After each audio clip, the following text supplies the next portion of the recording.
Salam sejahtera dan hai. Saya hos anda, Khalid Hamid ataupun MK. Jom sama-sama kita BTMP, belajar trading melalui pendengaran. Untuk info lanjut mengenai TFS Price Action Trading dan bagaimana kami boleh membantu anda untuk menjadi trader yang profitable, layari tfspriceaction.com. Dalam bidang trading ni, kita akan selalu tersimpang jauh daripada landasan asal kita. Jadi dalam episod kali ini, saya nak terangkan kepada anda mengenai ego dalam trading.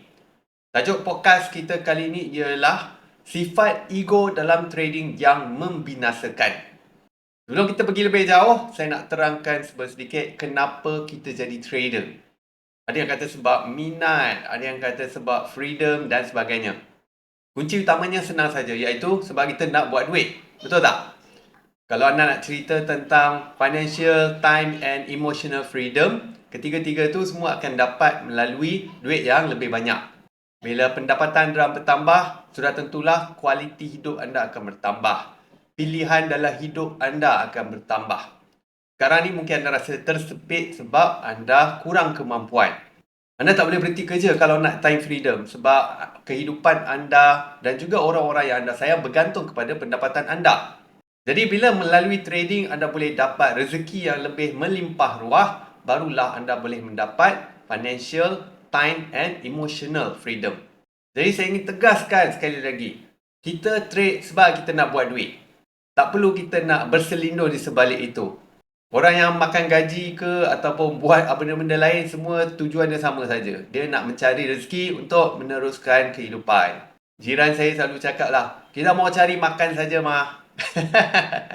Baiklah, apa yang saya maksudkan dengan menyimpang jauh daripada sasaran? Kita trade sebab kita nak buat duit.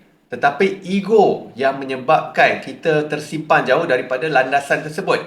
Daripada kita trade sebab nak buat duit, kita trade sebab apa? Sebab nak buktikan yang kita betul. Saya ulang sekali lagi sebab ianya sangat signifikan. Kita trade sebab kita nak buktikan yang kita betul. Bila anda buat analisis teknikal, anda tak ada mindset 50-50.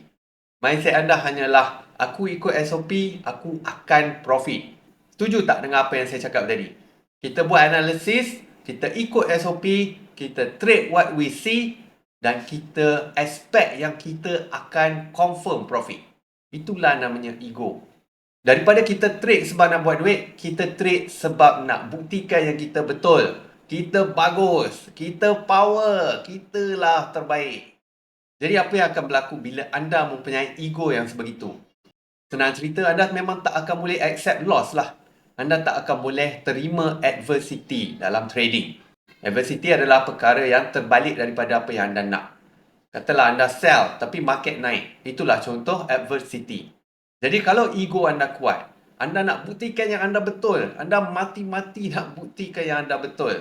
Apa yang anda akan buat adalah anda akan buang SL atau tambah lagi anda punya entry. Risk management anda dah pun dibuang ke laut.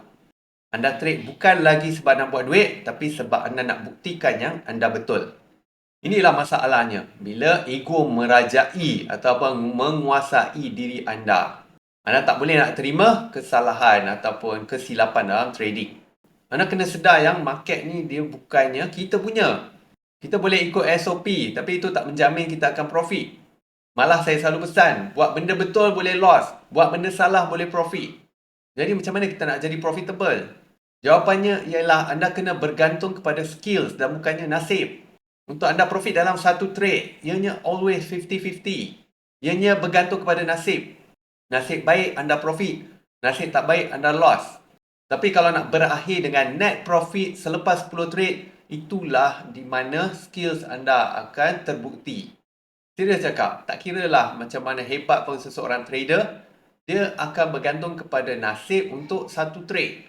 Tapi untuk dia berjaya dalam beberapa series of trade, itu memerlukan skills, pengalaman dan juga konsistensi. Jadi janganlah tersimpan jauh daripada anda punya landasan.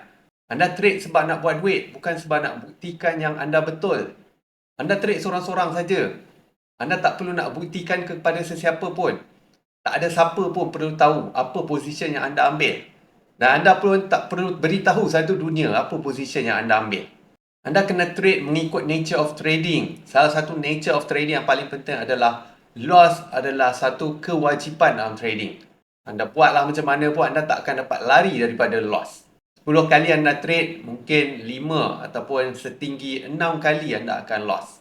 Berita baiknya ialah walaupun anda punya win rate sekadar 40 atau 50%, maksudnya anda win 4 atau 5 kali daripada 10 trade, anda masih lagi boleh menjadi profitable kalau risk to reward ratio anda seimbang. Maksud seimbang adalah reward anda 2 atau 3 kali ganda berbanding dengan anda punya risk. Risk to reward tak boleh one to one. Nanti anda perlukan win rate yang tinggi untuk jadi profitable.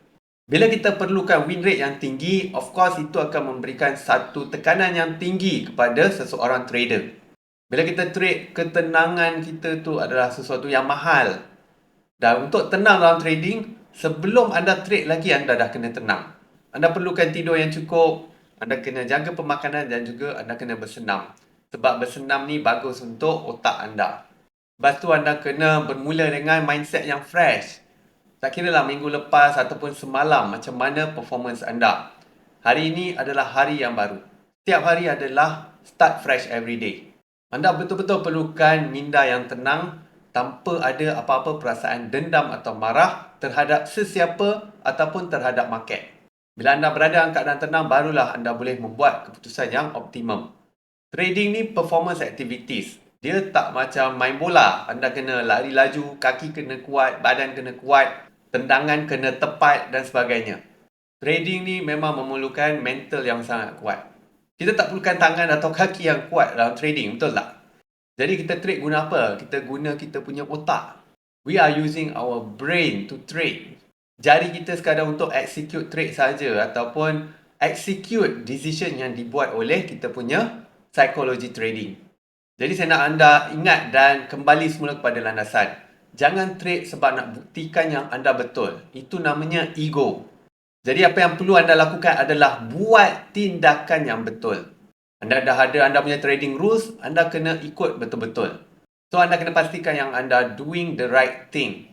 Bila anda buat benda yang betul tapi loss tak berlaku, itu bukan lagi salah anda. Itu dikenali sebagai good loss. Macam saya cakap dan ulang banyak kali, 10 kali trade anda tak akan boleh nak win semua. Bila loss berlaku, jangan revenge trade. Loss limit dah sampai, stop trading dan sambung semula keesokan harinya. Gunakan risk per day, jangan gunakan risk per trade. Untuk anda kurangkan intensity ataupun frekuensi trade anda perlu pilih satu masa yang anda betul-betul boleh trade dalam keadaan selesa serta tenang dan kemudian trade pada waktu tersebut sahaja untuk setiap hari. Macam saya sendiri, saya lebih suka trade lewat petang sebab lewat petang saya betul-betul free dan saya boleh tidur awal. Kalau saya trade sebelah malam, saya kena monitor market dan saya akan tidur lewat. Saya suka tidur awal dan bangun awal. Jadi saya memilih untuk trade pada waktu lewat petang sekitar pukul 5 sampai pukul 7 petang sahaja. Ingatlah kawan-kawan, ego dalam trading akan membinasakan anda. Sebab ia akan membuatkan anda tersimpang jauh daripada landasan asal iaitu nak buat duit. Anda buat benda yang betul, bukannya anda nak buktikan yang anda betul. Anda tak perlu nak buktikan apa-apa kepada sesiapa ataupun kepada market. Cukuplah sekadar anda buat benda yang betul, lepas tu anda diberi ganjaran oleh market. Loss dalam trading adalah sesuatu yang tak boleh dielakkan walaupun anda dah ikut trading rules. Ada hari market memihak kepada anda dan ada hari market tidak memihak kepada anda. Tapi anda kena tanya diri anda, adakah anda telah melakukan perkara yang betul ataupun tidak? Adakah anda sudah melakukan trade what you see berpandukan kepada SOP trading anda? Seterusnya, adakah anda sudah pun mematuhi risk limit anda? Kalau anda dah janji anda akan loss 5% saja untuk hari tersebut, mampukah anda berdisiplin dengan rules tersebut? Adakah anda boleh tahan diri anda daripada melakukan revenge trading untuk jangka masa panjang? Benda-benda macam inilah yang sepatutnya anda fokuskan. Anda kena buat benda yang betul. Kalau loss berlaku, itu bukan salah anda.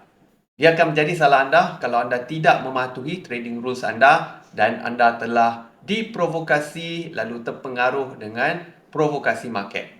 Bagi mengakhiri episod podcast kali ini, saya nak pesan sekali lagi. Bila trade, anda kena buat benda yang betul.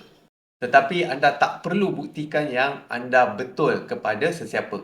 Bila anda cuba buktikan yang anda betul, anda akan memaksa environment ataupun keadaan sekeliling anda untuk mematuhi impian ataupun apa yang anda inginkan. Dan of course, anda tahu benda tu tak akan berlaku. Market tak akan dengar cakap anda. Jadi saya harap episod podcast kali ini boleh memberikan anda kesedaran supaya anda sentiasa berada di landasan yang betul. Ego dalam trading adalah bila anda nak buktikan yang anda betul dan orang lain serta market itu salah. Berbaliklah kepada tujuan asal anda menjadi seorang trader, iaitu sebab kita nak buat duit semata-mata. Sekian, terima kasih, semoga bermanfaat dan kita jumpa lagi dalam episod yang berikutnya. Bye-bye. Okey, sekian sahaja untuk episod podcast kali ini. Semoga bermanfaat dan ingat ya, teachers learn the most. Share episod podcast kali ini dengan sekurang-kurangnya 3 orang rakan anda. Untuk info lanjut mengenai TFS Price Action Trading dan bagaimana kami boleh membantu anda untuk menjadi trader yang profitable, layari tfspriceaction.com. Selamat maju jaya dan kita jumpa lagi dalam episod yang seterusnya.